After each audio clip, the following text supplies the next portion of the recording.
अस्सलामुअलैकुम दोस्तों।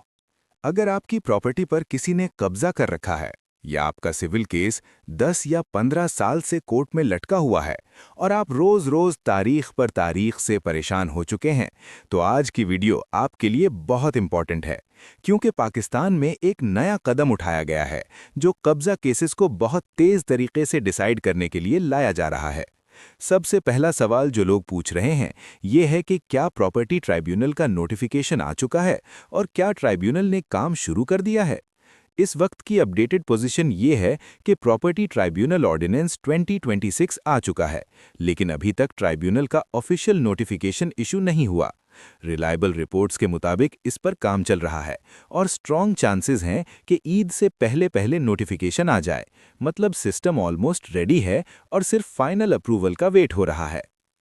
अब समझते हैं कि असल प्रॉब्लम क्या थी। पाकिस्तान में सबसे बड़ा मसला प्रॉपर्टी कब्जा और सिविल कोर्ट्स के लंबी मुद्दत के केसेस हैं। अक्सर लोगों की ज़मीन या प्लॉट पर इल्लीगल कब्जा हो जाता है और फिर लोग 10-15 साल तक कोर्ट के चक्कर लगाते रहते हैं। कब्जा भी रहता है और इंसाफ भी देर से मिलता है। इस नए सिस्टम का मकसद ये है कि कब्जा के केसेस मंथ्स नहीं बल्कि वीक्स में डिसाइड हो जाएं। इस ऑर्डिनेंस के तहत कोई नई कोर्ट्स या नए जजेस अपॉइंट नहीं हो रहे। एडिशनल सेशंस जजेस को ही स्पेशल प्रॉपर्टी ट्राइब्यूनल के पावर्स दिए जा रहे हैं, बिल्कुल उसी तरह जैसे पाकिस्तान में यूटिलिटी कोर्ट्स या गैस कोर्ट्स का सिस्टम चल रहा है। अब दूसरा इंपॉर्टेंट सवाल, जो केसेस पहले से सिविल कोर्ट्स में चल रहे हैं उनका क्या होगा। यहाँ अक्सर लोग गलती समझ लेते हैं कि केसेस ऑटोमैटिकली ट्रांसफ़र हो जाएंगे। ऐसा नहीं होगा। आपको खुद कोर्ट में एप्लीकेशन देनी होगी कि नया लॉ आ चुका है और केस ट्राइब्यूनल को रेफर किया जाए। सिविल जज स्क्रूटनी के बाद केस डिस्ट्रिक्ट एंड सेशंस जज को भेजेगा और फिर वहां से रेलेवेंट ट्राइब्यूनल को ट्रांसफ़र हो सकता है। अब तीसरा सवाल, अगर किसी ने अभी तक केस फाइल ही नहीं किया तो क्या वो अप्लाई कर सकता है? बिल्कुल कर सकता है।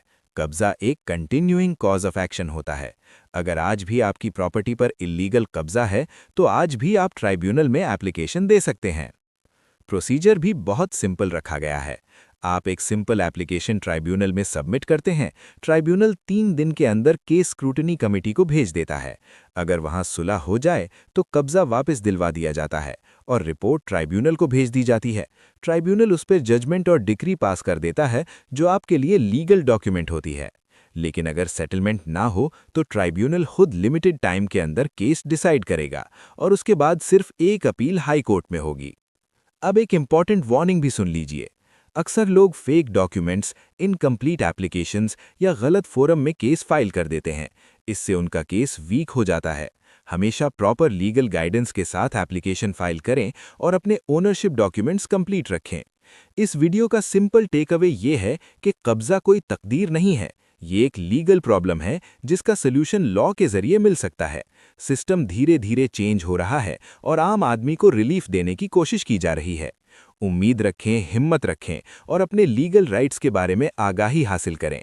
इंशाअल्लाह अगर सही वक्त पर सही कदम उठाया जाए तो इंसाफ जरूर मिलता है।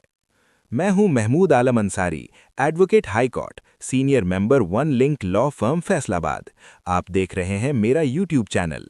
हम एक एसोसिएशन है जिसमें शामिल हैं lawyers, chartered accountants, computer engineers और एआई एक्सपर्ट्स, और हम प्रोवाइड करते हैं services of income tax, sales tax, company registration, NTN registration, filer बनवाना, tax return filing, FBR notices का जवाब, रिफंड क्लेम्स, एसईसीपी और एफबीआर रिलेटेड कॉर्पोरेट मैटर्स। इसके अलावा अगर आप अपना बिजनेस ग्रो करवाना चाहते हैं तो हम आपको प्रोवाइड करते हैं business marketing and promotional services, जैसा कि e commerce tools usage, website maintenance, YouTube, Facebook, TikTok account management, marketing techniques, Amazon, दराज, वॉलमार्ट स्टोर मैनेजमेंट। कॉल करें 0304-611-5073। ईमेल करें supertech192021@gmail.com। Sponsors may also contact for advertisement and promotion of their product and services। अगर video पसंद आए तो like, comment, share और subscribe जरूर करें। कमेंट्स में अपने सवालात जरूर लिखें ताकि आने वाली वीडियोस में उनका जवाब दिया जा सके। Thank you.